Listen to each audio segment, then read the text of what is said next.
سامعین سے گزارش کی جاتی ہے کہ ہمارے سارے چینلز ایلیکونٹ ادب ایکسٹراز، سوارڈ آف حق چینل اور اتحاد الانصار چینل میں جن آڈیو بکس اور سیریز کو مکمل کیا جا چکا ہے، ان سب کا مطالعہ ہمارے پلے لسٹ سیکشن سے کریں اور ان آڈیو بکس اور سیریز کو آپ اپنے دوست و احباب میں شیئر کرتے رہیں، اور ہمارے سوشل میڈیا پلیٹ فارمز کے لنکس ڈسکرپشن میں دیے گئے ہیں، ہمیں سبسکرائب اور فالو ضرور کریں۔ جزاک اللہ۔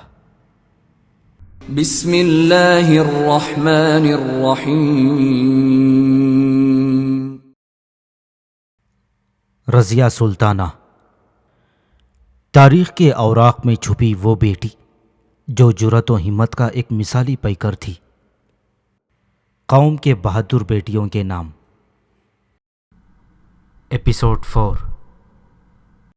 تمام عمرہ اور سپہ سالار اس حق میں تھے کہ نو مسلم راجپوتوں کو فوجی اعزاز دے کر عسکری قوت میں اضافہ کیا جائے، مگر جب التمش نے اپنی بیٹی رضیہ سے مشورہ کیا تو وہ بہت دیر تک گہری سوچ میں ڈوبی رہی۔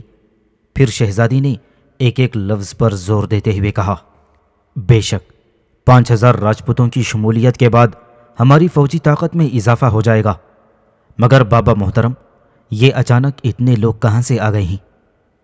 یہی تو میں بھی سوچ رہا ہوں۔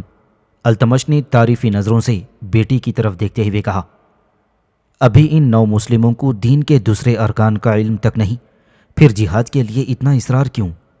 رضیہ سلطانہ نے بڑے ادب سے عرض کیا، جب لوگ مسلمانوں کی قبا پہن کر اللہ کے گھر کو مقتل بنا سکتے ہیں تو پھر ہمیں کسی کا اعتبار نہیں رہا۔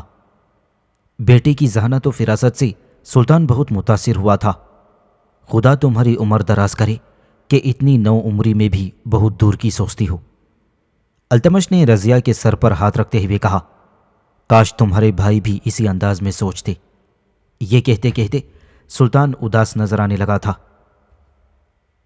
9 مسلم راجپوتوں کا سرغنہ ٹھاکر امر سنگھ رات کے اندھیرے میں دریائے جمنا کے سنسان کنارے کی طرف بڑھ رہا تھا۔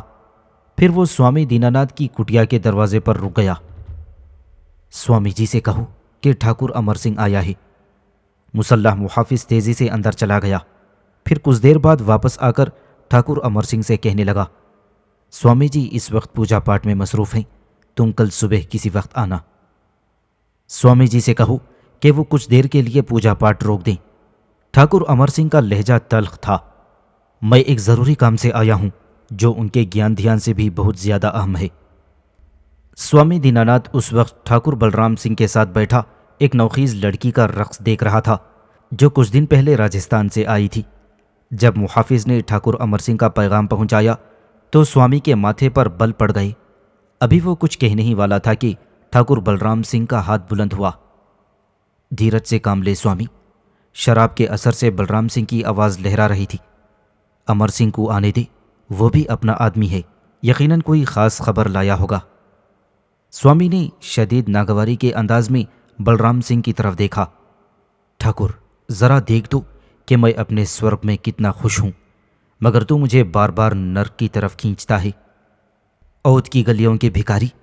بلرام سنگھ بھی غصے سے بھڑک اٹھا، جسے تو سورگ کہتا ہے وہ بھی تو میں نے سجائی ہے، ورنہ کل تک تیرے ہاتھ میں بھیک کا پیالہ تھا اور بدن پر صرف ایک لنگوٹی۔ ہاں ہاں، میں تیرا احسان مانتا ہوں۔ بلرام سنگھ کے بگڑے ہوئے تیور دیکھ کر دیناناتھ سہم گیا، مگر ٹھاکر، تو کیوں اپنے سور کو اپنے ہاتھ سے آگ لگا رہا ہے؟ جانے دے، جو بیت گئی سو بیت گئی، اب کچھ نہیں ہوگا۔ کیسے نہیں ہوگا؟ بلرام سنگھ کسی زخمی شیر کی طرح دہاڑا، سمراٹ پرتھوی راج چوہان کی موت کا بدلہ مجھ پر قرض ہے، اور تو خوب جانتا ہے سوامی کہ بلرام سنگھ اپنی ذات پر کسی کا قرض نہیں رکھتا۔ تو پھر اکیلا دربار میں چلا جا اور سب کے سامنے سلطان کو قتل کر دے۔ سوامی بھی حجت پر اتر آیا تھا، ہمیں کیوں موت کی خوراک بنا رہا ہے؟ تو کتنا بھولا ہے سوامی۔ بلرام سنگھ درندوں کی طرح غرایا، میں سولی چڑھ جاؤں گا اور تو شراب پی کر دیوداسیوں کا ناچ دیکھتا رہے گا۔ نہیں دیناناتھ، ایسا نہیں ہوگا۔ جب بھی پرلوک جاؤں گا تجھے ساتھ لے جاؤں گا۔ یہ کہتے ہوئے ٹھاکر نے محافظ کو اشارہ کیا، امر سنگھ کو اندر بھیج دے۔ پھر پلٹ کر رقاصہ سے مخاطب ہوا، تو بھی اندر چلی جا۔ راجستھانی لڑکی سہمے ہوئے انداز میں اٹھی اور برابر کے کمرے میں چلی گئی۔